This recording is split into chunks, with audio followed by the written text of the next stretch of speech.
이제 예배가 시작됩니다. 성도님들의 온 몸과 마음을 예배로만 집중해 주시기 바랍니다.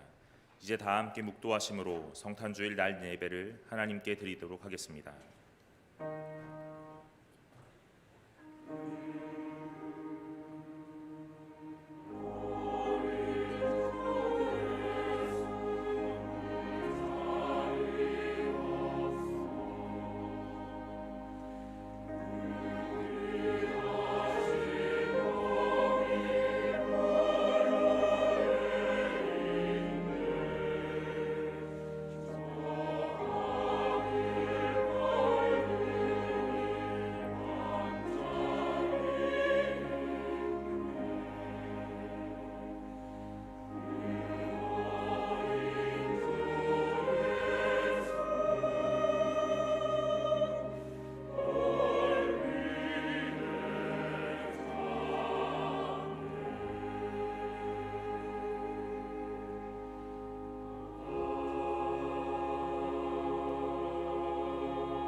너희도 성령 안에서 하나님이 거하실 처소가 되기 위하여 그리스도 예수 안에서 함께 지어져 가느니라. 아멘. 하늘에 계신 우리 아버지여, 이름이 거룩히 여김을 받으시오며 나라의 임하옵시며 뜻이 하늘에서 이룬 것 같이 땅에서도 이루어지이다. 오늘날 우리에게 일용할 양식을 주옵시고 우리가 우리에게 죄 지은 자를 사하여 준 것 같이 우리 죄를 사하여 주옵시고 우리를 시험에 들게 하지 마옵시고 다만 악에서 구하옵소서. 대개 나라와 권세와 영광이 아버지께 영원히 있사옵나이다. 아멘.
제119분 성탄절 1번입니다.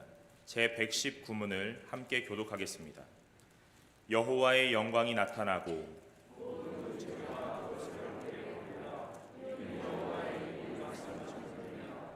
베들레헴 에브라다야, 너는 유다 족속 중에 작을지라도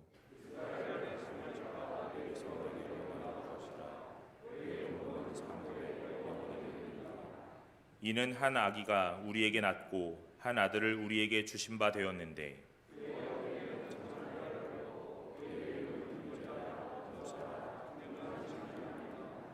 영존하시는 아버지라 평강의 왕이라 할 것임이라. 또 다윗의 왕자와 그의 나라에 군림하여 그 나라를 굳게 세우고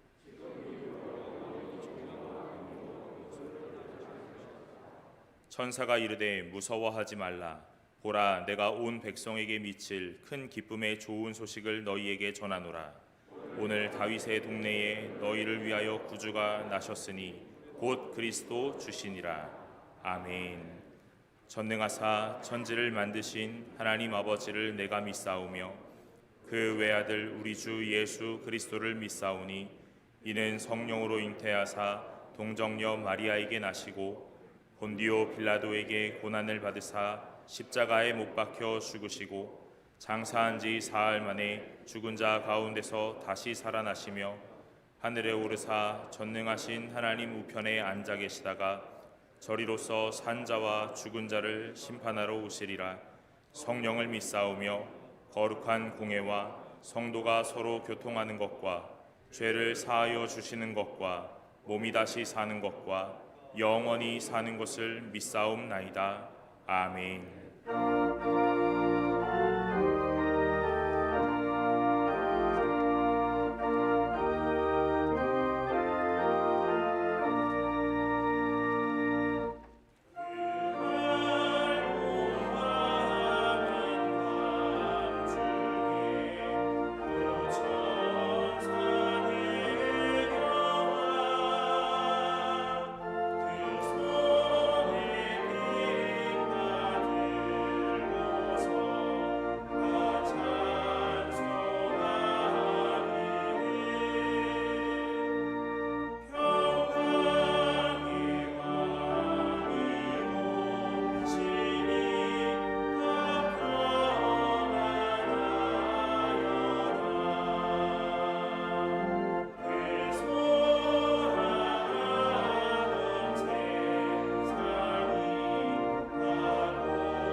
(400년) 동안 하나님께서 침묵적 암흑기의 끝에서 세상이 암울하고 절망의 길에 서서 메시아를 간절히 기다릴 때 저희들을 구원해 주실 독생자 예수 그리스도를 이 땅에 보내주신 하나님 아버지의 참사랑과 은혜에 감사드립니다. 평화의 왕으로 오신 예수님, 섬김을 받으려 함이 아니라 섬기러 오신 예수님, 하늘 보자 영광 다 버리시고 아버지의 뜻대로 낮고 낮은 이 땅에 오신 예수님을 온 마음과 정성을 다해 찬양하며 경배를 올려드립니다. 성탄 주일 아침에 승동의 권석들이 마음을 다하여 드리는 예배를 기쁘게 받아주시고 하나님 주시는 참된 기쁨과 평안이 넘치고 감사와 은혜가 풍성한 예배가 되게 인도해 주시옵소서. 성탄의 기쁘고 복된 소식이 가난한 분들과 외롭고 소외된 이웃들과 아직도 예수님을 믿지 않는 어리석은 사람들에게 전해지길 원하오니 샬롬으로 임하시길 소망합니다.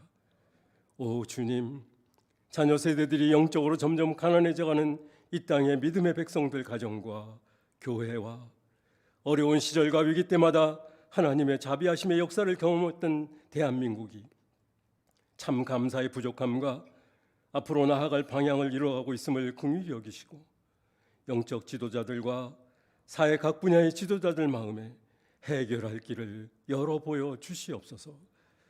주님께서 이 땅에 오신 참 의미를 다시 깨닫게 하시고 여전히 아버지께서 인내하시며 다스리고 계심을 의지하고 교회가 교회답게 성도가 성도답게 살아서 영적으로 어둡고 가난한 세상에 빛을 비추라는 하나님의 뜻에 순종하며 살아가게 도와주시옵소서. 힘과 능력을 부어주시는 하나님 아버지, 금년 한 해도 때를 따라 넘는 은혜로 필요한 것을 넉넉히 채워주시고 교회와 성동의 권속들을 세초부터 세말까지 여호와의 불꽃 같은 눈길로 인도하여 주심에 감사드립니다. 이제 2023년도 새해도 같은 은혜가 넘치도록 후히 베풀어 주실 것을 믿으며 은혜의 보좌 앞으로 준비하고 나아갑니다. 믿음대로 이루어 주시고 새로이 맡겨주신 직분과 직책을 받은 모든 성도님들에게 하나님의 일에 더욱더 충성하고 헌신하기를 다짐하는 마음을 주시어 착하고 충성된 일꾼이 되게 세워주시옵소서. 그리하여 말씀으로 든든히 서가고 교회와 성도의 가정과 일터와 사업장마다 하시는 모든 일마다 하나님 친히 함께 하셔서 영혼이 잘됨같이 범사에 잘되고 은혜 풍성한 새해가 되게 역사하여 주시옵소서. 하나님 아버지, 예배를 인도하며 성탄의 복된 말씀을 전하시는 최용태 목사님을 능력의 팔로 붙잡아 주시고 영육간의 강건함을 더하여 주시옵소서. 말씀 선포와 기도에 전념하실 수 있도록 성도님들이 기도로서 협력하는 좋은 환경을 만들어드리고 말씀을 준비하여 전할 때마다 성령의 능력이 성도와 교회 위에 나타나며 지역과 나라와 열방을 위해 기도하며 구하는 것마다 속히 응답받는 은혜와 능력도 허락하여 주시옵기를 기도드립니다. 담임 목사님 말씀 선포를 통해 예수 그리스도의 DNA가 저희들 몸에 각인되고 주님의 거룩한 피가 흘러 부르심에 합당한 사명감을 가지고 성도가 있어야 할 자리를 찾아 지키면서 아름다운 본을 보이는 믿음의 자녀된 삶을 살아가게 인도해 주시옵소서. 임마누엘 찬양대의 곡조에 있는 고백 기도가 하나님과 소통되는 진실한 대화로 영광과 감사를 올려드리는 성령 충만한 시간 삼아주시고 찬양대원과 예배 안내와 교사로 주차로 섬기시는 충성된 일꾼들에게 칭찬과 위로로 함께 하시옵소서. 억울하고 답답하고 어려운 성도들을 찾아 위로하시고 힘을 주시며 갖가지 아픔과 서러움으로 흘리는 이 땅의 백성들의 눈물을 씻어 주시옵소서. 특별히 견디기 힘든 육체의 힘든 고통 중 하나님을 경외하며 부르짖는 환우에게는 의로운 해가 떠올라 치료하는 광선을 비추시사 나음을 받는 역사를 이루어 주시옵소서.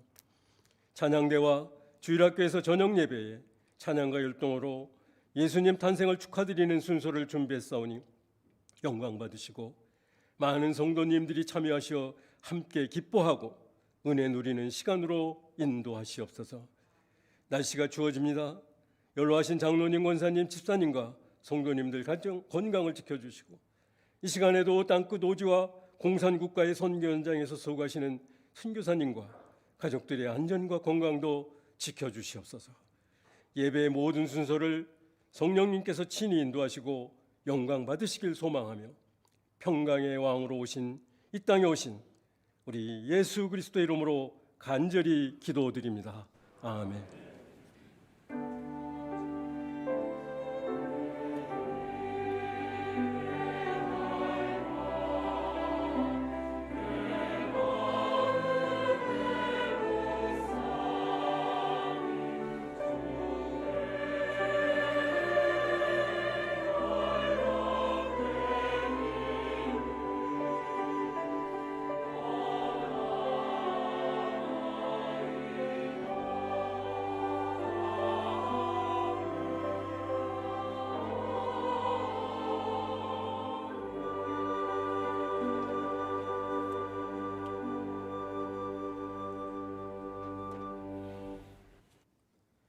성경을 봉독하겠습니다. 하나님의 말씀은 누가복음 2장 11절부터 14절까지의 말씀입니다. 누가복음 2장 11절부터 14절까지의 말씀을 제가 봉독하겠습니다. 오늘 다윗의 동네에 너희를 위하여 구주가 나셨으니 곧 그리스도 주시니라. 너희가 가서 강보에 쌓여 구유에 뉘어 있는 아기를 보리니 이것이 너희에게 표적이니라 하더니 호련히 수많은 천군이 그 천사와 함께 하나님을 찬송하여 이르되 지극히 높은 곳에서는 하나님께 영광이요 땅에서는 하나님이 기뻐하신 사람들 중에 평화로다 하니라. 아멘. 이제 임마누엘 찬양대가 찬양으로 하나님께 영광을 돌리겠습니다. 이어서 다윗의 동네에 구주가 나셨도다라는 제목으로 담임 목사님의 말씀 선포가 있겠습니다. 많은 은혜 받으시기 바랍니다.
은혜로운 찬양 감사드립니다. 우리 좌우의 분들하고 한번 인사했으면 좋겠습니다. 오늘 크리스마스인데 메리 크리스마스 이렇게 인사했으면 좋겠습니다. 네, 감사합니다. 연말이 다가왔고 크리스마스가 드디어 다가오고 말았습니다. 누구 한 사람 피할 수 없이 다음 주가 되시면 한 살 더 드시게 됩니다. 기쁜 날이기도 하고 또 그리고 우리가 주님이 우리의 모든 그런 그 시간들을 삶을 여기까지 이렇게 인도해 오셨다라고 하는 것을 느낄 수 있는 그런 그 주일인 것 같습니다. 예수님이 우리를 위해서 이 땅 가운데 오셨고 또 영광 받으시면서 우리의 주님이 되셨습니다. 하나님께 영광 돌리게 되는 이 주일을 저희가 보내게 되면서 이 의미가 무엇일까, 또 우리에게 이 크리스마스는 어떤 그런 그 의미로 다가와져야 하는가라고 하는 부분에 대한 고민들을 우리는 하게 됩니다. 어떤 시절은 크리스마스가 마냥 즐겁고 그리고 또 기쁘게만 다가왔던 시절이 있고, 또 어느 시절에는 산타가 훨씬 더 많은 의미로 다가와졌던 시절들도 있습니다. 그러면서 크리스마스의 참된 의미가 무엇인가라고 하는 것을 성숙한 의미로 돌아보면서 산타를 교회에서 다 내쫓고 그리고 또 축제 같은 분위기의 어떤 그런 그 크리스마스도 멀리하면서 엄숙하게 크리스마스를 맞이하는 그런 그 시절을 보낸 적도 있습니다. 그리고 또 이 코로나가 다가오게 되면서 행사적인 측면으로서의 어떤 그런 그 모습들이 다 또 이제 할 수도 없는 그런 그 상황들이 되면서 오히려 한편으로는 크리스마스를 너무 적적하게 보내는 것이 아닌가라고 하는 생각을 하는 시절도 저희가 보내게 됩니다. 그리고 이제 코로나가 뭐 끝자락이다 혹은 뭐 지나갔다 이렇게 이야기하기는 좀 어렵겠지만 그럼에도 불구하고 코로나 시절이 여전히 일정 부분은 이루어지고 있음에도 우리가 하나님 앞에 참으로 이 시간을 의미 있게 크리스마스로 가져가기 위해서 우리가 주님의 오심을 정말 기뻐해야 하는구나라고 하는 그런 그 마음이 다시 좀 찾아오게 되는 것이 이 시절에 크리스마스가 가지고 있는 그런 그 의미이기도 합니다. 그래서 오늘은 우리가 크리스마스의 의미에 대해서 무겁게 받아들일 일이 아니라 우리가 주님이 십자가를 지시기 위해서 오신 일이기를 하지만 그러나 그러기 위해서 오신 주님의 그 걸음이 우리에게는 회복의 날, 구속의 때가 되었다라고 하는 것을 마음 가운데 새기면서 이 크리스마스의 기쁨의 의미 또 그리고 주님이 오신 그 의미를 우리의 마음과 영혼 가운데 새기는 그와 같은 시간을 가지기를 소망합니다. 우리가 첫 번째로 크리스마스의 의미를 통해서 주님이 우리에게 어떤 분으로 오셨나라고 하는 부분을 보면 주님은 다윗의 자손으로 언약의 주님으로 그리고 또 의의 왕으로 우리 가운데 오셨다라고 하는 것을 성경이 이야기하고 있는 것을 보게 됩니다. 2장 11절 말씀인데요. 2장 11절 말씀을 같이 한번 읽도록 하겠습니다. 오늘 다윗의 동네에 너희를 위하여 구주가 나셨으니 곧 그리스도 주시니라. 오늘 본문의 말씀에 보면은 다윗의 동네에 너희를 위하여 구주가 나셨으니 곧 그리스도 주시니라 이렇게 이야기를 하고 있습니다. 그래서 예수님이 다윗의 동네에 오셨다는 거죠. 그리고 우리를 위해서 구원하시는 그 구속의 사역을 위해서 그리스도로도 우리 가운데 임하셨다는 겁니다. 이 말이 의미하고 있는 그런 그 내용은 어떤 것일까요? 예수님은 구약에서 택한 백성들을 구속하기 위해서 그래서 구별되어져서 오시기로 약속되어진 분이다라고 하는 의미를 그 가운데 가지고 있습니다. 이스라엘 백성들이 억압당하고 힘겹고 어려운 그런 그 시절들을 보내게 될 때 그들의 마음 가운데는 소망이 있습니다. 그들이 비록 죄악 가운데 어리석게 행하고 선택하고 또 그래서 많은 조상들이 죽임을 당하고 또 바빌론으로 포로로 끌려가기도 했다가 돌아오고 난 이후에도 그들은 여전히 약속의 땅 가운데 살아가면서도 불구하고 힘겹고 어려운 시절들을 맞이하면서 그렇게 살아가게 됩니다. 그런 그 상황 가운데 있을 때 그들의 그 마음 가운데는 메시아가 우리 가운데 오셨으면 좋겠다. 그리스도가 약속하신 다윗의 계보를 따라 우리 가운데 오는 것을 통해서 이스라엘의 참된 회복이 이루어졌으면 좋겠다라고 하는 것이 예수님께서 오신 그 시절에 이스라엘 백성들의 마음 가운데 있던 염원 소망이었습니다. 이것은 꼭 이스라엘 백성들에게만 사실은 아니라 우리들에게도 동일한 소망이 되는 것은 험하고 악한 세상 가운데서 살아가다 보면 잘 먹고 비교적 잘 사는 삶을 살아가는데도 불구하고 전도서의 말씀처럼 참 세상이 더덥구나라고 하는 생각들을 하게 되는 그런 경우를 우리는 만나게 됩니다. 그때 참된 진리와 그리고 또 참된 삶은 무엇이고 나의 존재에 가지는 의미는 참으로 어떤 것인가, 이런 것들을 돌아보게 되는 시간을 우리의 인생 가운데 가지게 되죠.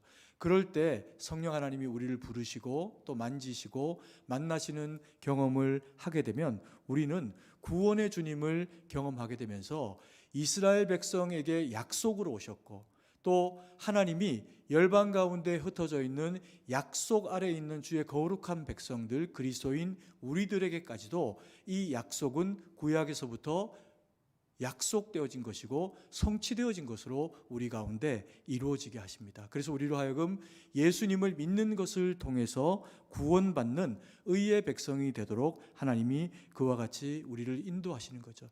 이것은 구약의 성부 하나님이 이스라엘 백성들을 구별해 내시면서 아브라함의 허리에서 난 자들로부터 언약을 맺으시고 그리고 내가 너희들을 구원하마 약속하셨던 신실하신 하나님의 신실한 사랑, 변함없는 사랑, 그 사랑이 그들에게도 이르렀고 우리들에게도 이르렀기 때문에 그렇습니다.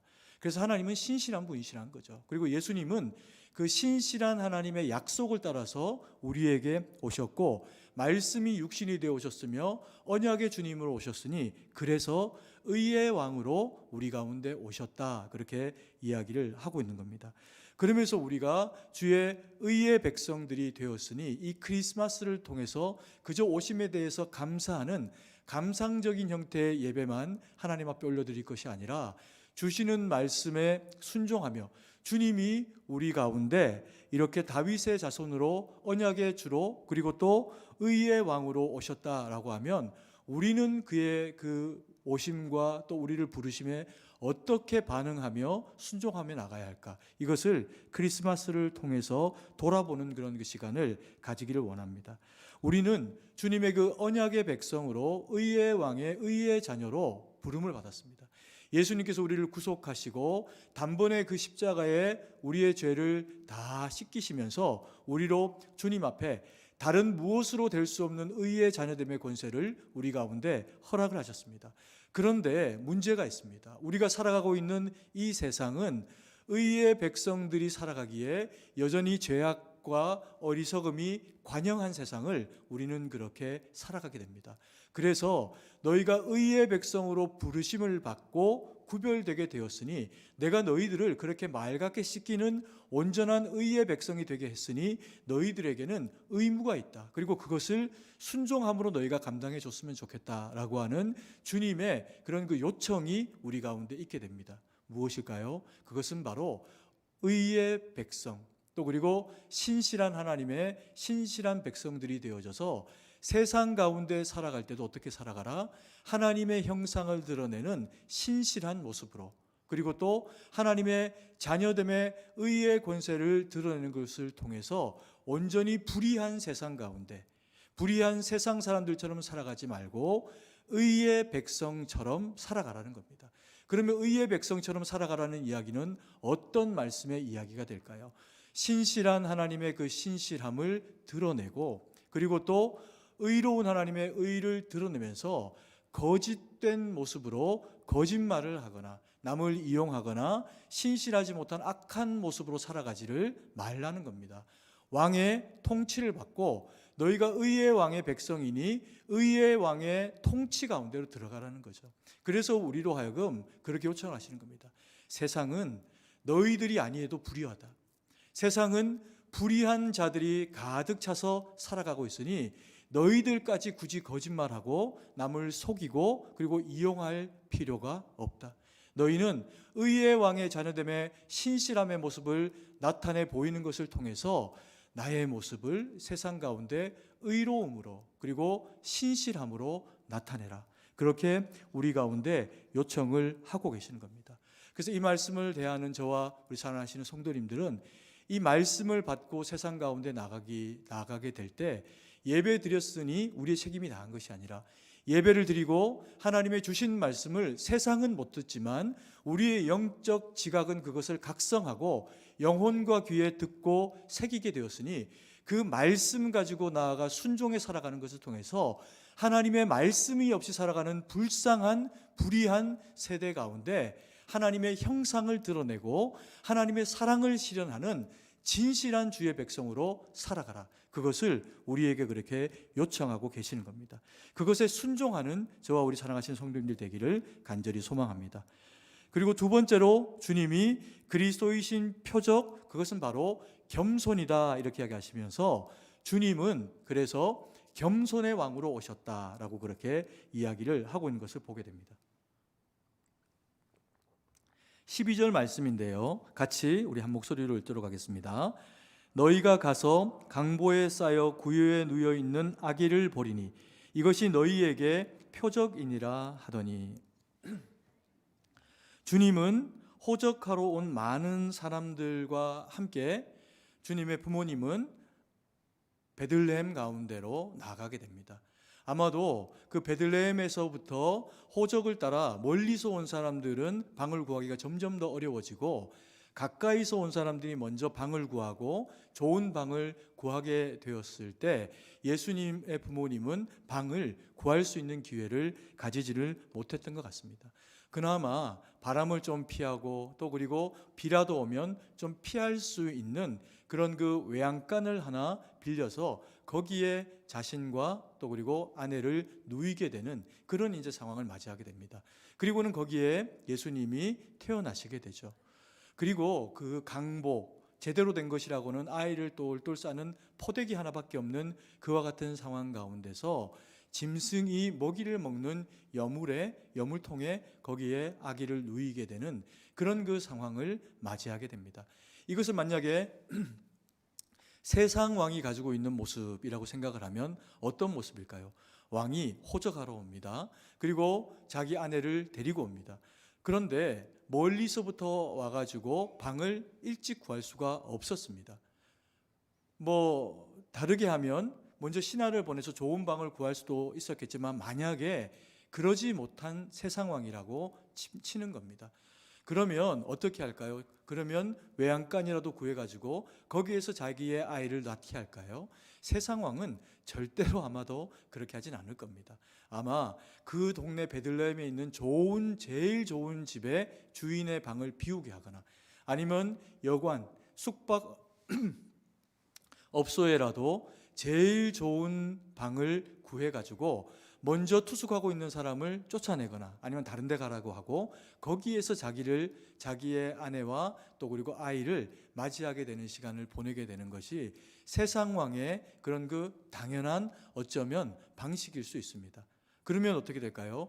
그 세상 왕에게 방을 빼앗긴 사람은 자기보다 또 연약한 사람이 들어있는 그 집에 사람들을 내쫓고 혹은 더 많은 돈을 주고 웃돈을 주면서라도 자기에게 유익한 방을 얻도록 하는 것이 세상 사람들이 가지고 있는 방식이라는 거죠. 죄송합니다. 제가 목 상태가 조금 안 좋은 것 같아서. 그게 이제 세상이 하는 그런 그 방식이 되는데 예수님이 보이고 계신 모습은 전혀 그런 모습이 아니라는 겁니다. 오히려 제일 낮아진 곳에서 외양간에서 어쩌면 짐승들과 함께 있으면서 거기에 태어나서 강보에 쌓여 여물통에 누이게 되는데 그 모습이 보여주고 있는 그런 그 모습은 평안이라는 겁니다. 그러면서 거기에 가장 낮은 신분의 목자들도 찾아오고 멀리서 동방박사가 찾아오는 것도 막지 않으면서 거기에서 예수님과의 온전한 만남이 이루어지게 되죠. 그래서 누구여도 예수님을 만나고 얼마나 멀리 떨어져 있는 곳에서라도 예수님을 만날 수 있는 충분한 자격과 시간이 될 수 있음을 예수님은 자기의 존재가 태어나는 것을 통해 갖고 알리시는 그런 그 모습을 보이게 됩니다. 이것을 통해서 예수님은 우리 가운데 왕으로 오셨는데 어떤 왕으로 오셨나? 겸손의 왕으로 오셨다라고 하는 것을 우리 가운데 나타내주는 그와 같은 측면을 가지게 되죠. 그러면 예수님께서는 왜 이렇게 겸손의 왕으로 오시는 그런 그 과정을 가지셨을까요? 만왕의 왕이시고 세상의 어떤 나라도 다 주님의 손에 의해서 만들어진 것인데, 그러면 그 정도의 그런 그 누림이나 굴림은 하셔도 아무도 누가 뭐라고 하지 않으심에도 불구하고 굳이 아이의 모습으로, 또 그리고 구유에 누이시는 모습으로, 겸손의 모습으로 오셔야 했을까요? 그것은 우리 모든 믿는 자들의 마음을 얻으시기 위함입니다. 다른 세상적인 어떤 그 힘과 권세, 권력, 그와 같은 것이 아니라 우리의 마음을 얻으시면서 우리의 마음의 주가 되시고 겸손의 왕으로 우리를 다스리실 때 우리가 주님 앞에 참으로 마음을 들여 존중하고 믿게 되게 하시기 위해서 주님이 그와 같은 선택을 우리에게 하십니다. 그러면 이것은 주님에게만 국한되어진 일일까요? 그렇지가 않습니다. 이것은 모든 그리스도인, 주님을 믿는 그리스도인이라고 하면, 그리스도인이면 가져야 되는 모습 자체가 겸손함이라는 겁니다. 우리가 아무리 신앙생활 열심히 하고 아무리 믿음이 좋아지고 어떤 직분이 우리에게 주어져도 우리는 그리스도가 절대로 될 수 없고, 오직 기름 부음 받으신 우리를 위해 오신 그리스도를 믿는 것을 통해서만 이 그리스도인 됨이 우리에게 누려지기 때문에 우리는 항상 하나님 앞에서 겸손함의 모습을 가져야 한다는 거죠. 이 겸손이 우리에게 왜 필요할까요? 사단이 우리와 하나님 사이가 원수되게 만들었을 때 첫 번째 한 시도가 뭐냐 하면 거짓입니다. 그래서 거짓을 멀리하고 진실한 의의 왕의 종으로서의 모습을 우리가 가져야 하는 거죠. 그리고 두 번째로 우리와 하나님 사이를 낼 때 그 마귀가 선택했던 방식이 뭐냐 하면 겸손하지 못하도록 교만한 마음을 집어넣게 됩니다. 그리고 거짓으로 속이면서 마음에 부추기기를, 네가 이것을 먹으면 선과 악을 분별하는 일에 하나님처럼 될 것이다 라고 하는 거짓으로 유혹하면서 교만한 마음을 그의 마음 가운데 집어넣게 됩니다. 그랬더니 그전에는 관심도 없고, 그리고 또 훨씬 더 많은 누릴 수 있는 것들이 있었음에도 불구하고 하와가, 아담이 그걸 보니 보암직도 하고 먹음직해 보이는 상황이 되고, 그것을 먹으면 참으로 지혜로워질 것처럼 보이는 겁니다. 그러면서 누구처럼 되려고? 하나님처럼 되기 위해서 그것을 따먹게 되어지는 그런 그 죄를 범하게 됩니다. 그래서 이 교만은 단순히 좀 마음이 높아지고 이런 것이 아니라 하나님과 원수되는 마음가짐입니다. 그래서 교만이 우리 마음 가운데 찾아오면 우리가 지각하지 못하는 그런 그 시간 동안에 까딱 자칫하면 우리가 마귀에게 마음을 빼앗기고 주의 자녀인데 마치 옛사람의 모습, 마귀의 자녀됨의 모습이 나타나게 되는 것, 그것이 이 교만한 사람 모습이 가지고 있는 그런 그 특징일 수가 있습니다. 그래서 말씀은 우리에게 뭐라고 요청합니까? 너희가 겸손의 왕의 자녀이니 너희가 겸손해라. 하나님은 하나님의 사람들에게 복을 주십니다. 지혜를 주십니다. 때로는 세상 가운데 높은 위치에 가도록, 등경 위에 가도록 우리의 위치를 높이시는 경우들이 있습니다. 그런데 그렇게 높아졌을 때 높아진 자신의 위치를 자신의 것인 줄 알고 자랑하고 살아가는 것은 세상 사람들로 충분합니다. 믿음의 사람들에게 하나님이 원하시는 모습은 어떤 걸까요? 높이셨어도 우리의 마음과 자세만큼은 여전히 주님의 종됨의 모습을 가지고 낮아지는 겁니다. 겸손해지는 겁니다. 그러면 그 모습 가운데서 누군가가 업수이 여기는 상황이 되어지는 게 아니고, 주님이 높이신 자리가 있음에도 불구하고, 주님이 높이신 권세와 주님이 허락하신 부가 있음에도 불구하고 주님의 사람 때문에 낮출 수 있는 그 겸손이 주의 말씀을 따라 마음의 무장됨으로 우리 가운데 찾아오게 될 때, 그 모습을 지켜보는 사람들은 그 사람을 참으로 존중하게 되어 있습니다. 아름답다 생각하고, 나도 저 사람처럼 저런 모습이었으면 좋겠다. 나도 부자가 되어도, 나도 권세자가 되어도, 나도 어떤 것이 주어져도 저 사람이 보이고 있는 인격적인 선한 영향력처럼 나도 그런 사람이 됐으면 좋겠다. 그게 영향력이라는 겁니다. 그게 참으로 힘이라는 거죠. 그래서 우리로 하여금 하나님이 높이실 터이니 우리에게 무엇하라? 너희는 겸손하라. 겸손의 왕을 믿는 주의 거룩한 백성은 겸손이 능력이다. 교만하지 말아라. 그렇게 우리에게 요청을 하고 계시는 겁니다. 그러면서 세 번째, 주님은 어떤 분으로 우리 가운데 오셨나? 영광의 왕으로 오셨고 평화의 왕으로 오셨다. 이렇게 이야기합니다. 14절 말씀인데요, 같이 한번 읽습니다. 지극히 높은 곳에서는 하나님께 영광이요, 땅에서는 하나님이 기뻐하신 사람들 중에 평화로다 하니라. 참 재미있는 표현입니다. 지극히 높은 곳에서는 하나님께 영광입니다.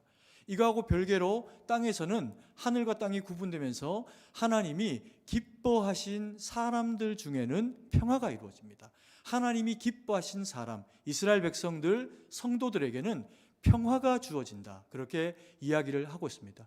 이 병행되어진 이 이야기가 마치 다른 이야기, 하나님께서 영광 받으시고 너희 가운데는 평화가 있다, 이렇게 이야기하는 측면에 한 측면을 가지는 것도 사실이지만 이 이야기는 연결되어져 있는 이야기로 볼 수가 있습니다. 그러면 첫 번째로 먼저 어떻게 하나님이 영광을 받으시게 될까요? 예수님은 영광의 본체시라 이야기합니다.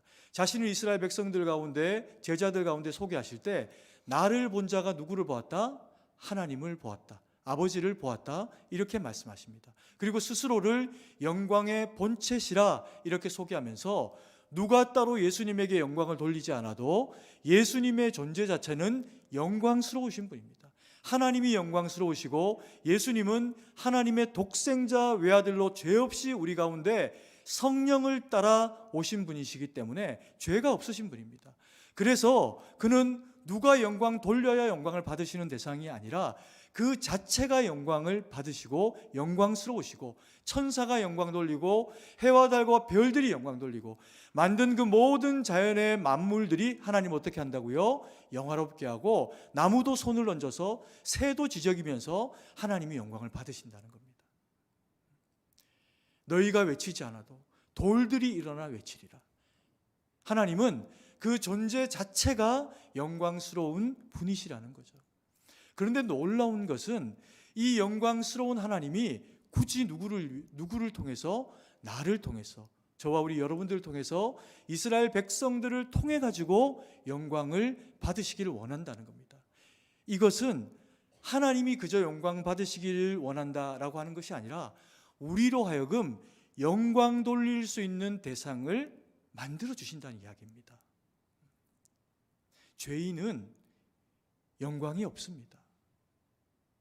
죄인은 영광 돌릴 수가 없습니다. 만약에 죄수 중에 누군가가 여러분에게 영광을 받으세요라고 하면 모욕일 수 있습니다. 내 두목이라는 얘기가 될 수도 있겠죠. 그런데 하나님은 스스로도 영광이 가득한 분이고 성전의 그 옷자락이 휘날리듯 온 성전을 가득 채운 누가 만들어주지 않은 영광과 영광에 대한 찬미가 천국에서 그리고 성전에서 가득히 울려나도록 하시는 분이 하나님이시고 주님이신데, 굳이 부족하고 죄인된 우리를 정결케 하시면서 우리로 하여금 영광을 받으시기로 결정하셨으니 이게 우리에게 얼마나 복되고 유익한 일이라는 겁니까? 내가 너희들에게 영광을 받기를 원한다라고 그렇게 이야기를 하고 계시는 거죠. 그래서 소요리 문답에도 보면은 하나님께서 인생을 지으신 첫 번째 목적이 뭐라고요? 하나님의 영광을 위해서 지은 바 되었다라고 그렇게 이야기를 하고 있습니다. 근데 이게 문제가 있습니다. 우리가 신앙생활을 오래 하고 영광스러운 주의 자녀가 되어지고 나면 우리의 영적 자긍심은 올라가게 돼 있습니다. 어깨가 펴지고, 그리고 내가 하나님의 자녀지, 세상을 만드시고 지으신 하나님의 자녀지, 내가 무엇이 있어도 없어도 나는 하나님의 자녀지, 누가 나를 자기보다 못하다 해도 나는 하나님의 자녀지. 이게 얼마나 영광스러운 우리에게 득이 되어지는 영적 자산입니까? 근데 우리가 이 순간에 돌아봐야 될 우리 가운데 찾아온 어리석음의 모습이 있을 수 있는데, 두 번째로 이야기했던 겸손이 우리에게 작동하지 않을 때 우리의 마음 가운데 찾아오는 그래서 되어진 그리스도인의 신분은 교만을 불러옵니다. 그리고요, 주님이 의의 왕이신데 누가 의로워질까요? 내가 의로워집니다. 물론 의로워졌기 때문에 의로워지는 게 맞습니다.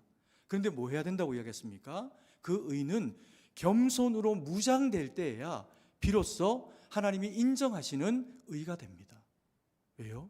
우리가 주님의 자녀이니까. 근데 신앙생활 오래 하고 또 배운 게 많고 들은 게 많고 누린 게 많아지는 시간을 오래 보내다 보면 나도 모르게 우리 가운데 찾아오는 것이 자기의입니다. 이스라엘 백성들이 이런 자기의로 무장되어지는 시절을 보냅니다.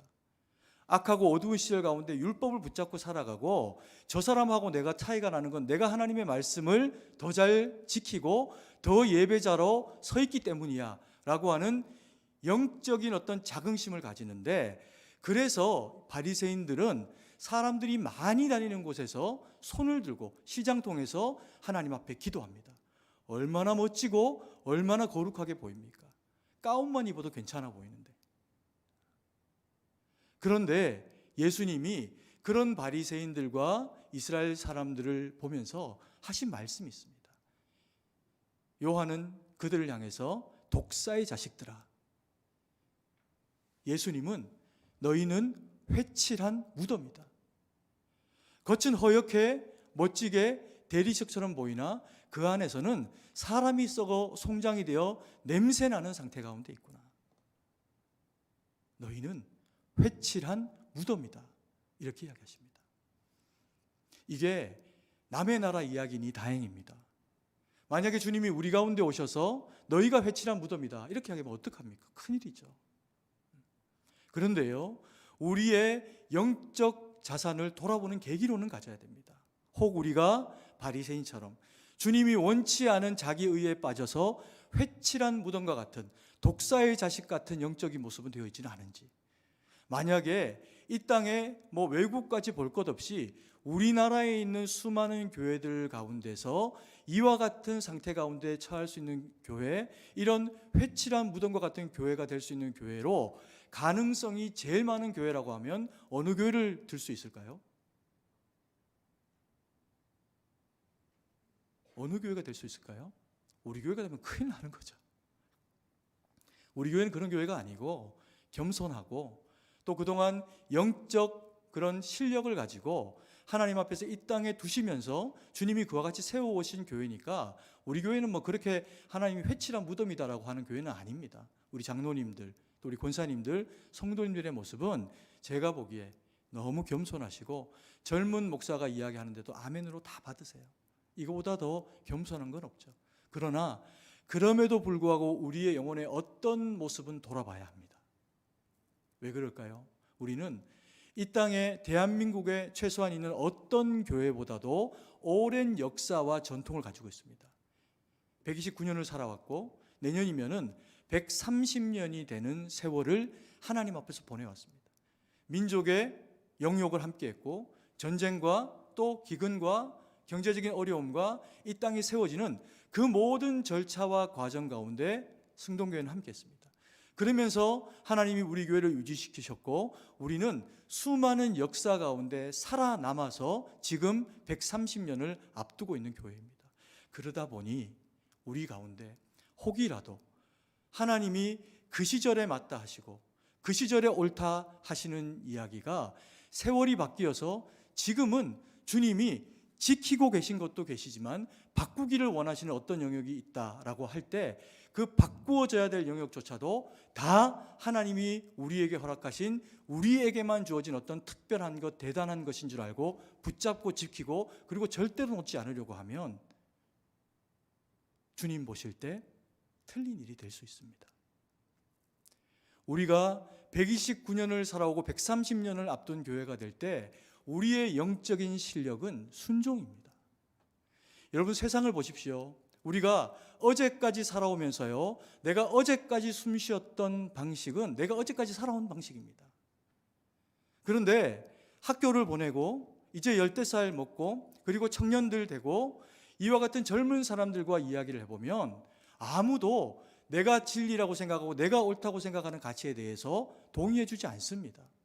그들이 살아가는 시대에는 그게 바뀌어버렸기 때문입니다. 교회도 마찬가지입니다. 세상의 많은 교회들이 다 똑같은 모습을 가지고 있지 않습니다.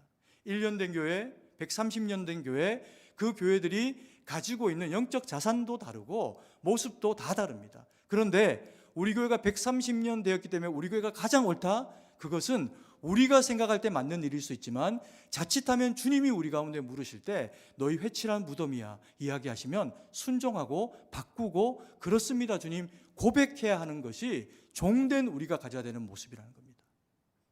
그런데 혹 우리의 모습 가운데 지키고 살아왔더니 자긍심이 되어져서 남과 나를 구분하는 방식이 되어지고 내 교회와 남의 교회를 다르게 생각하는 방편이 되어져서 주님은 틀렸다 하는데 나는 맞다 고집하는 주님과 각을 세우고 있는 어떤 모습이 우리 가운데 있다면 이걸 어떻게 하겠습니까? 고칠 수가 없습니다.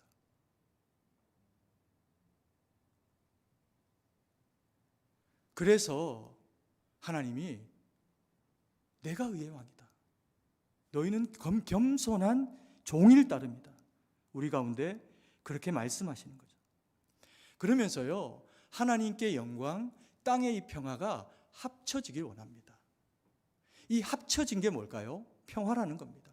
하나님께서 영광 받으시는 일, 주님이 오신 것, 이 일이 주님이 우리 가운데 오시니 우리와 함께 살아가는 하나님이 기뻐하시는 사람들 가운데 주님 때문에 뭐가 이루어지는 겁니까? 평화가 이루어지는 겁니다. 나 때문에 이루어지는 평안이 아니라 내가 말하고 있는, 내가 주장하고 있는, 내가 옳다 생각하는 그것으로 되어지는 평안이 아니라 주님이 다스리시는 하나님의 백성들 가운데 이루어지는 평화가 교회에는, 하나님의 나라에는, 참된 이스라엘 가운데는 이루어져야 한다는 겁니다. 이것은 내가 왕이 되면 절대로 이루어지지 않습니다. 평화의 왕이 되시는 주님 앞에 순종할 때 이루어지는 일이라는 겁니다. 여러분, 이 평화를 어지럽히고 깨는 게 뭡니까? 이 다툼입니다. 다툼이 오면요, 어떤 일이 발생할까요? 천국도 깨집니다. 교회도 깨집니다. 그래서 이 땅에 살아가는 얼마나 수많은 교회들이 내가 옳다 주장하는 사람들의 주장 때문에 교회가 힘들어지고 깨지고 아파하게 되는 상황을 실제로 맞이하고 있는지 모릅니다. 누가 책임질 겁니까? 다툼이 생기면요, 어떤 일이 주어질까요? 다툼은 자기 말만 옳다 합니다. 자기 말만 옳다 하는 그런 그 정의로움이 자기의로 자리하게 되면 내 아내도 틀렸고 교회도 틀렸고 목사님도 틀렸고 나만 옳다 주장하는 상황이 우리 가운데 벌어지게 된다는 거죠. 이걸 누가 고칠 수 있습니까? 성령의 인치심을 받은 겸손한 심장이 아니고는 어떤 상황이어도 무엇이어도 내게 주어지는 모든 선상의 변화의 시절이 하나님 앞에서 되어지는 것이니 주님 앞에 묻고 겸손한 심장 가지고 순종하지 않을 때 이 일은 절대로 이루지 않습니다. 여러분, 우리의 심장이 필요 이상으로 의로 무장되어져서 주님보다 의롭게 될 때 바리새인들은 주님을 십자가에 달아버립니다. 백성이, 청지기가 포도원 주인을 죽여버립니다. 왜요? 그게 정당하다 생각하니까.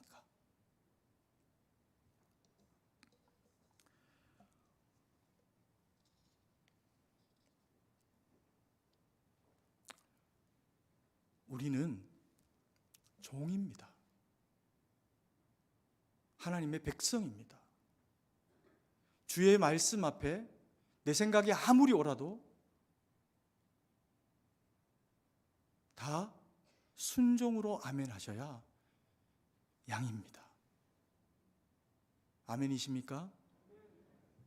이 일이 우리 가운데 이루어질 때, 그래서 우리가 다툼의 사람이 아니라 평안을 깨고 화평을 깨고, 마귀는 자꾸 교만한 마음을 우리 가운데 집어넣어서 네가 오라, 네가 오라, 네가 오르니까 질 필요 없어, 네가 이겨야 돼, 다른 사람의 심장은 다 철철 피로 넘치는데 네가 이겨야 돼, 그렇게 이야기할 때 그 고집스러움을 그대로 마귀의 소리에 귀를 기울이고 살아내면 가정은 깨지고 교회는 아파하고 내 이웃은, 그리고 교회는 한 걸음도 나아가지 못하는 상황 가운데 내몰리게 됩니다. 그래서 주님이 우리에게 요청하셨어요. 뭐라고요? 너희는 평화의 사람이다.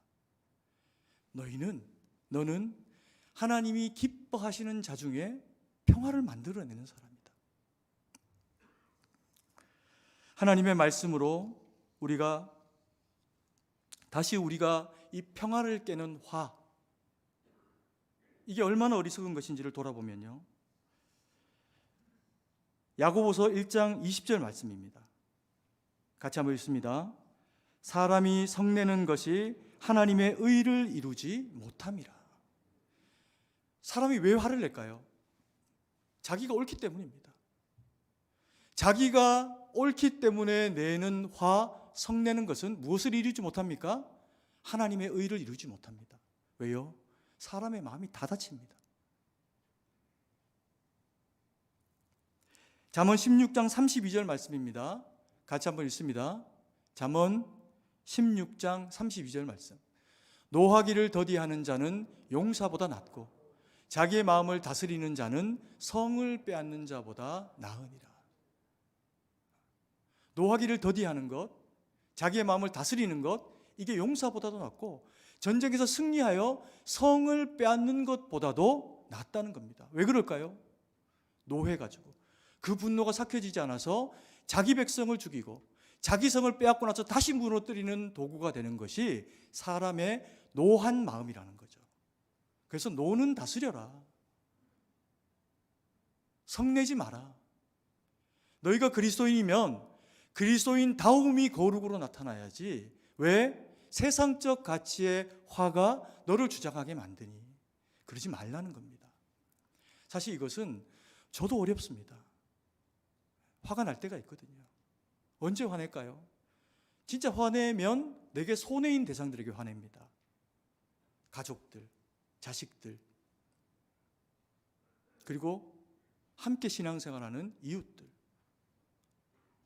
그런데 그 대가는요, 오롯이 우리에게 다시 돌아옵니다. 그래서 하나님이 그러지 말라시는 겁니다. 가능하면 화를 멀리 하시고 사람을 귀하게 여기십시오. 남을 나보다 낮게 여기는 게 아니라 낮게 여기면, 높게 여기면 존경받습니다. 타인의 이야기를 들어줘야, 말도 못하게 하면 어떡합니까? 이야기를 들어줘야 그도 나의 이야기를 들어줍니다. 주님이 그래서 하신 말씀, 마지막으로 교훈하여 제자들에게 주신 말씀, 내 이웃을 어떻게 하라? 내 몸과 같이 사랑해라.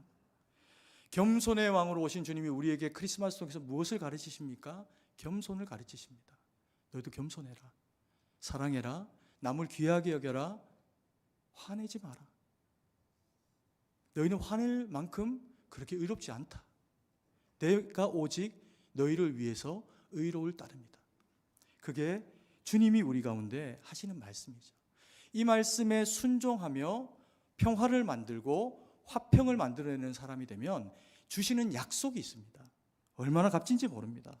5장 9절 말씀입니다. 같이 한번 읽습니다. 화평하게 하는 자는 복이 있나니 그들이 하나님의 아들이라 일컬음을 받을 것이며. 와, 얼마나 놀라운 말씀입니까? 우리가 화평을 만들기만 하면.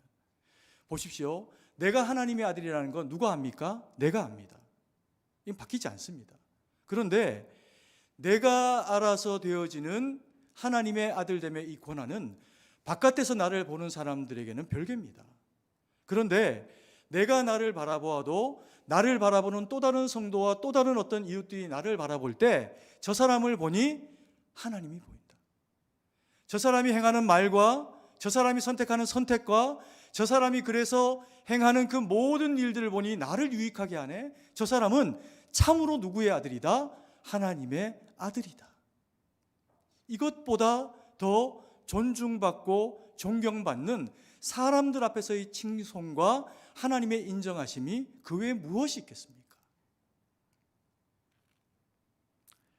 사랑하시는 저와 우리 성도님들의 그 삶 가운데서 하나님의 평화의 도구, 화평의 도구가 되어져서 누가 날 보더라도 저 사람은 하나님의 사람이다. 저 사람은 은혜의 사람이다. 저 사람에게는 성령의 능력이 나타난다. 그 칭함을 얻는 저와 우리 사랑하시는 성도님들 되기를 간절히 소망합니다. 이렇게 그냥 정리하기에는 크리스마스라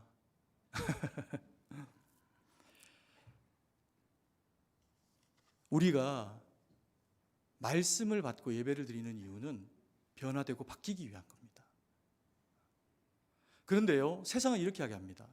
우리가 변화되고 바뀌면, 세상은 사람이 변화되고 사람이 바뀌면 뭐라고 이야기합니까? 사람이 변하면 죽을 날이 다 됐나 이제 이렇게 생각합니다. 근데 이게 하나님의 말씀이 아니어서 다행입니다. 그런데 이것은 하나님의 말씀입니다. 왜 하나님의 말씀일까요? 사람은 하나님의 말씀으로 영혼이 변합니다. 하나님의 말씀을 먹고 순종하면 죽습니다. 누가요? 우리의 자아가 죽습니다. 옛사람이 죽습니다. 그리고는 보들보들한 영적인 살을 가지고 있는 새 사람이 살아나게 됩니다. 오늘 주신 말씀을 우리가 크리스마스를 맞이해서 마음에 새기길 원합니다. 주님은 의의 왕으로 오셨습니다. 여러분 너무 쉽게 거짓말하지 마십시오. 세상이 충분히 거짓으로 속이고 있습니다. 우리마저 그렇게 안 해도 됩니다. 100% 늘 언제나 그렇게 살아가기는 쉽지 않지만 그럼에도 불구하고 우리의 유익 때문에 너무 쉽게 거짓을 선택하면 주님이 기뻐하시지 않습니다.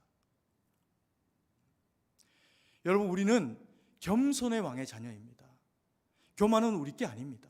겸손하면 사람에게서 향기가 납니다. 우리는 주님의 거룩한 백성으로 하나님이 영광 받으시게 할 대상입니다. 이 영광 받으시게 하는 그 방편이 무엇인가? 평화의 사람, 화평의 사람으로 우리가 하나님의 사람이다, 하나님의 아들이다 라고 하는 것을 일컬은 바 되어지면 비로소 하나님은 우리를 통해서 영광을 받으시겠다는 겁니다. 이 말씀을 마음에 새기고 주의 거룩한 백성으로 살아가 하나님 영광 돌리는 저와 우리 사랑하시는 성도님들 되기를 간절히 소망합니다. 기도드리겠습니다. 사랑의 아버지 하나님, 은혜와 사랑을 감사드립니다. 언제나 영의 양식으로 우리를 채우시고 때로 부족하고 때로 어리석고 때로 연약한 모습 우리 가운데 있어도 우리를 내치거나 멀리하지 않으시고 그래도 말씀으로, 그래도 영적으로 다시 바로 세워서 우리를 사용하시니 감사드립니다. 오직 주께 영광 돌리는 믿음의 사람이길 원하고 아버지 하나님, 겸손의 왕, 의의 왕을 따라 살아가는 것을 인하여서 사람들이 우리 안에 있는 화평을 경험하고 그래서 저 사람은 하나님의 아들이구나, 그와 같은 고백에 이르는 신앙과 신앙의 인격이 우리 가운데 이루어질 수 있도록 은혜를 베풀어 주시옵소서. 주님께 모든 것을 의지하고 감사드리며 살아계신 주 예수님 이름으로 기도드립니다. 아멘.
사랑의 아버지 하나님, 은혜와 사랑을 감사드립니다. 저희를 주의 택한 백성 삼으시고 의의 왕께서 의의 백성으로 저희를 삼으시사 우리의 생업과 삶을 주관하시고 우리와 함께 하시니 감사드립니다.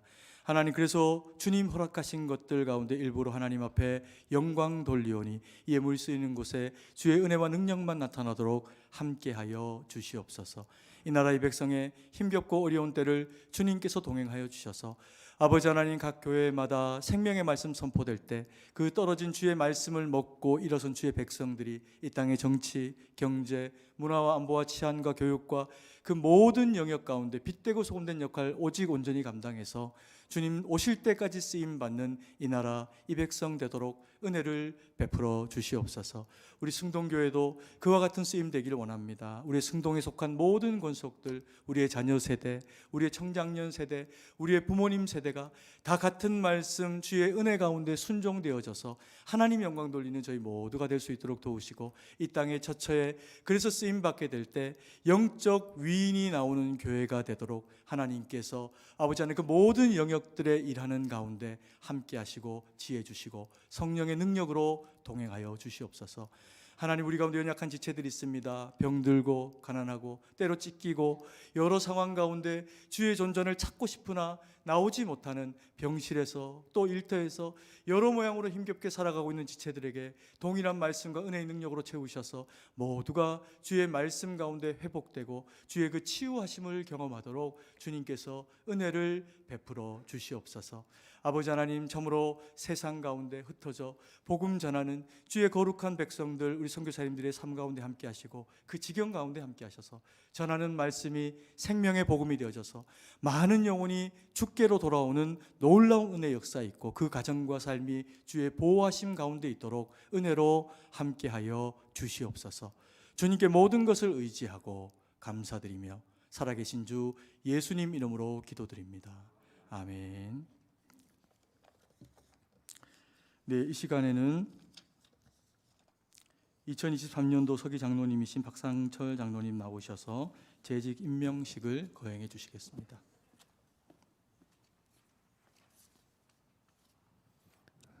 아, 2023년도 봉사 명단을 발표하겠습니다. 오늘 논하드린 책자를 같이 한번 봐주시면 좋겠습니다. 시간이 많이 지났기 때문에 간략하게 하겠습니다. 2023년도 저희 승동교회 표어는 에베소서 5장 21절 말씀으로 그리스도를 경외함으로 서로 섬기는 교회입니다. 이 말씀을 2024년 내내 한 1년 동안 마음에 간직하시고 우리 교회를 위해서 많이 기도해 주시기 바랍니다. 2023년 봉사자 명단입니다. 당회장 최영태 목사, 서기 박상철 장로. 2023년 교회 부서입니다. 모두 15개의 부서가 있습니다.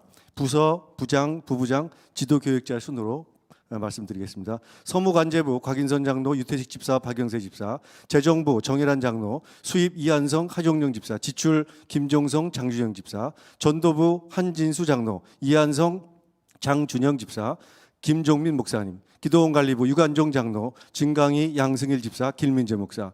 선교부입니다. 유관정 장로, 정만영 집사, 김영훈 집사, 김희재 집사, 길민재 목사. 선행부 및 장정부 정성찬 장로, 장준영 김서우 집사, 김준배 협동장로, 진강희 최일웅 집사, 김종민 목사. 교육부입니다. 정선찬 장로, 문재선 지갑주 집사, 진병청 목사. 예배부 곽인선 장로, 서보영 최강일 집사, 서김욱 목사. 새가족부 강근희 장로, 설동찬 박영세 집사, 원혜연 전도사. 홍보부입니다. 한지수 장로, 김수일, 김서우, 한경석 집사, 윤군주 전도사. 역사관리부 한진수 장로, 민권, 주태준, 이권영 집사. 경조부 봉사부입니다. 김진관 집사, 문재선, 최일웅 집사. 봉사 최일웅 집사 주차, 김종규, 서만수 집사, 양승일 집사, 김욱 목사입니다. 훈련 양육부 정일환 장로, 설동찬, 이호성 집사, 조선빈 목사입니다. 다음은 안수 집사 임직순으로 기재되어 있습니다. 김종규 집사 외에 29명입니다. 네 번째 시무권사 역시 임직순으로 기재되어 있습니다. 이은훈 시무권사 외에 35명입니다. 다섯 번째 서리 집사 가나다 순으로 여러분 기재되어 있습니다. 남자 집사님 강덕윤 집사 외에 79명입니다. 여자 집사 강지혜 집사 외에 114명입니다. 다음은 교육부 주일학교입니다. 주일학교 교장 최영태 목사, 교육부장 정성창 장로, 유아유치부 지도 김혜숙 전도사, 부장 박명숙 권사, 교사 곽효순, 김민정, 김지은, 남희희, 박은혜, 이혜승, 장영옥, 최준석, 한은진, 유초등부 지도 윤근주 전도사, 부장 주재원 권사, 교사로는 김건우, 유지윤, 홍태경, 진태현, 최예찬, 천미영, 하윤영. 세 번째 중고등부 지도 길민재 목사, 부장 이권영 집사, 교사로는 강민정, 김선미, 김용호, 김희재, 남경민, 문지석, 우경순, 유영환, 이권영. 청년 일부입니다. 지도 진병천 목사, 부장 김세우 집사, 교사 송태경 집사. 청년 2부 역시 진병천 목사님이 지도 목사님이시고요. 부장으로는 주태준 집사, 교사 김지원 집사입니다. 장년 1, 2부입니다. 부장 정성창 장로, 부부장 김준배 협동장로, 진강희 집사, 최이릉 집사. 교사로는 공순이, 권명자, 김유정, 김진관, 정영희, 진태현입니다. 다음 새가족부입니다. 지도자는 원혜연 전도사님, 부장 강근희 장로, 부부장 설동찬 집사, 박영세 집사, 교사 박자형, 김경숙, 김선영, 김옥자, 김진권, 김종철, 서미영, 우경순, 조혜양입니다. 예배부 찬양대입니다.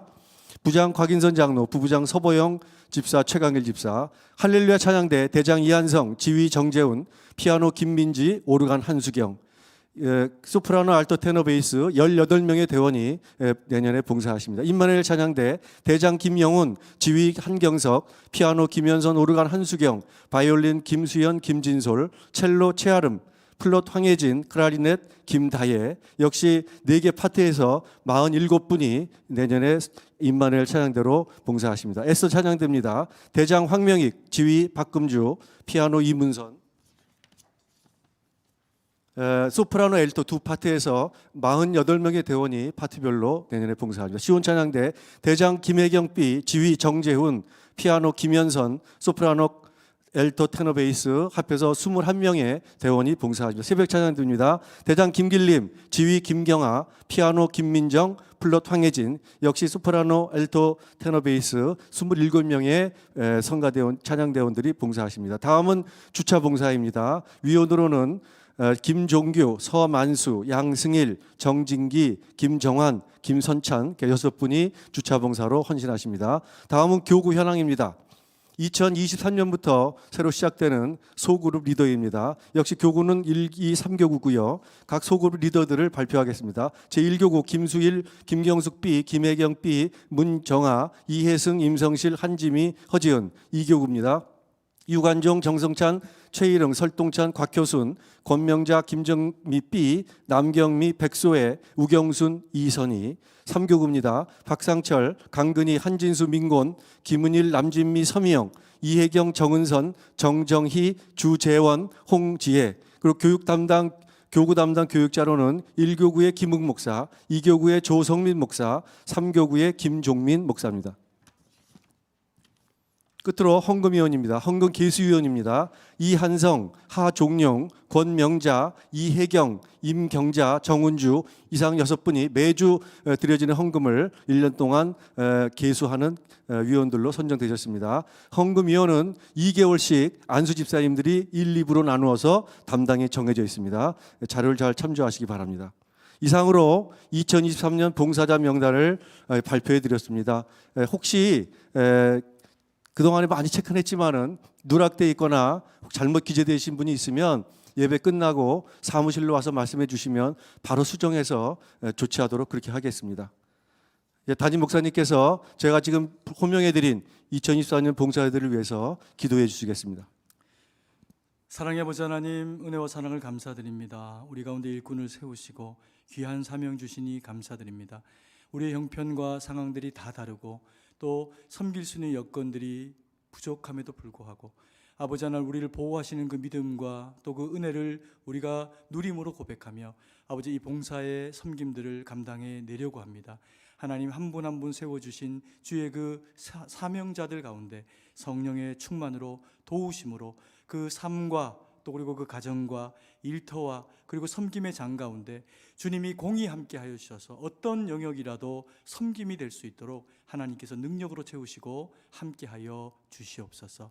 아버지 하나님, 그래서 우리의 섬김이 교회의 평화를 만들어내고 지극히 높은 곳에서 하나님께 영광이 되어지며 오직 주의 기뻐하시는 일들만 되어져서 하나님 우리에게 주의 거룩한 평가 되기를 하나님의 아들 하나님의 사람이라 칭함 얻게 되는 우리의 섬김이 될 수 있도록 역사하시고 은혜를 베풀어 주시옵소서. 주님께 모든 것을 의지하고 감사드리며 살아계신 주 예수님 이름으로 기도드립니다. 아멘. 제가 다음 주 관련해서 한 가지만 더 광고를 드리겠습니다. 다음 주가 신년이면서 그리고 또 주일입니다. 그리고 이제 그러다 보니까 이제 뭐 저는 좀 창의적이지는 못해가고 이런 생각을 사실 잘 못했는데 우리 장로님들이 또 의견을 내시기도 하고 또 잘 이제 협의를 이렇게 하시면서 다음 주는 1부 예배하고 2부 예배를 합해가지고 한 번의 예배로 11시 예배로 그렇게 하나님 앞에 드리게 됩니다. 이걸 의미를 제가 많이 고민하고 기도하고 하나님 앞에 물어도 보았는데요. 요런 시기가 7년마다 한 번씩 돌아옵니다. 그래서 7년마다 한 번씩은 저희가 아이들까지 온 성도들이 한 공간 안에서 모여가지고 함께 예배를 같은 환경과 같은 말씀을 누리는 시간을 가지는 겁니다. 그래서 자꾸 세대가 따로 갈리고 하는 것을 통해 갖고 집중될 수는 있지만 우리의 자녀들이 커서는 우리의 영적 자녀가 아니게 되어지는 상황들을 맞이하는 경우들이 있는데 이게 조금은 아이들과 젊은 사람들에게 맞추어진 형태의 그런 우리의 그 섬김들이 필요한 것도 사실입니다. 그래서 이번에 이렇게 진행을 해보고 또 기회가 되면 다음번에는 조금 더 아이들 위주로 저도 뭐 동작도 옷 모습도 동의가 되시면 조금 이제 준비하고 그런 이제 시간들을 보내려고 그렇게 생각을 합니다. 그래서 다음 주에는 뭐 지금 다 11시 예배를 나오시는 성도님들이시니까 요 시간대 다 그대로 오시면 됩니다. 그리고 너무 많다고 놀라지도 마시고 이때가 참 하나님이 우리에게 모두가 서로 얼굴을 보면서 또 기뻐하고 서로 감사하는 시간을 가지라고 또 이렇게 또 지혜를 주시고 또 기회를 허락하신 것 같습니다. 이렇게 우선 알고 계시면 좋겠습니다.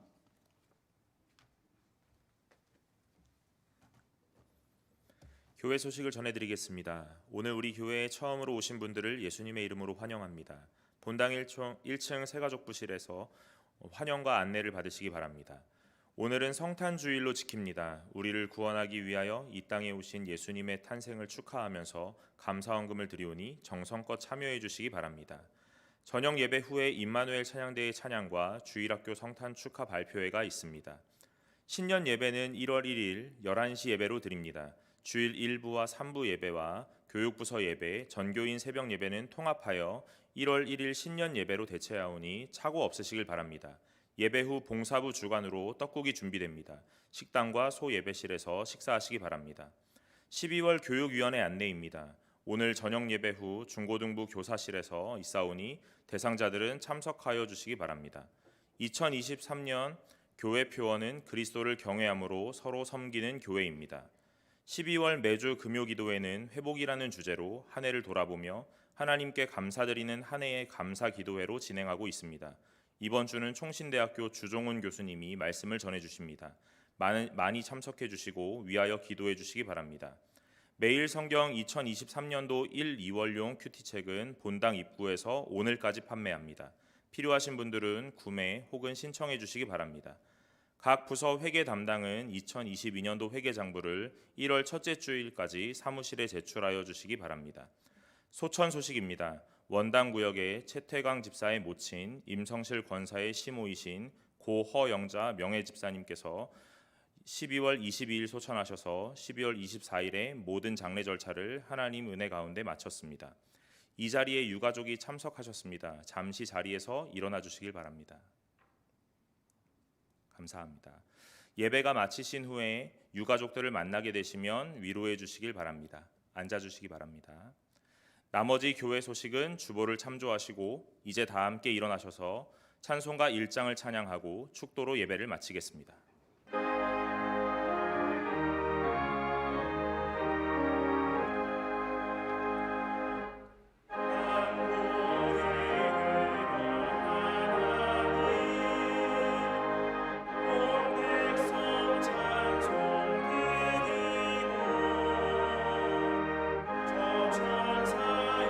찬송하세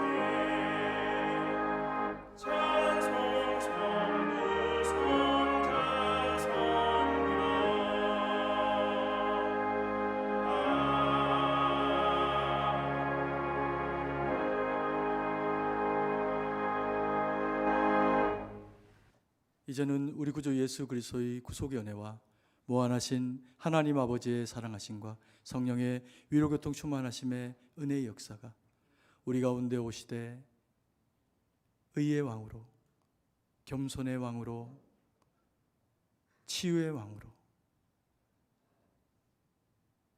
오직 하나님 영광 돌림으로 주의 그 사용하심 가운데 순종되어져 오직 주의 기쁨이 되어드리기로 다짐하며 결정하는 주의 거룩한 백성들 머리머리 위에 이제로부터 영원토록 함께 계실지어다.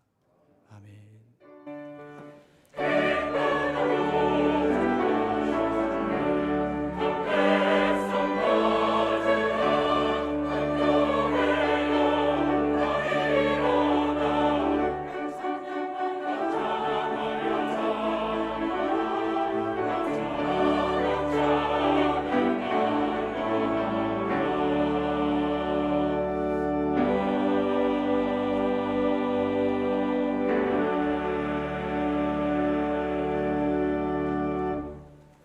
찬송가 126장 1절과 3절을 찬양하시면서 돌아가시겠습니다.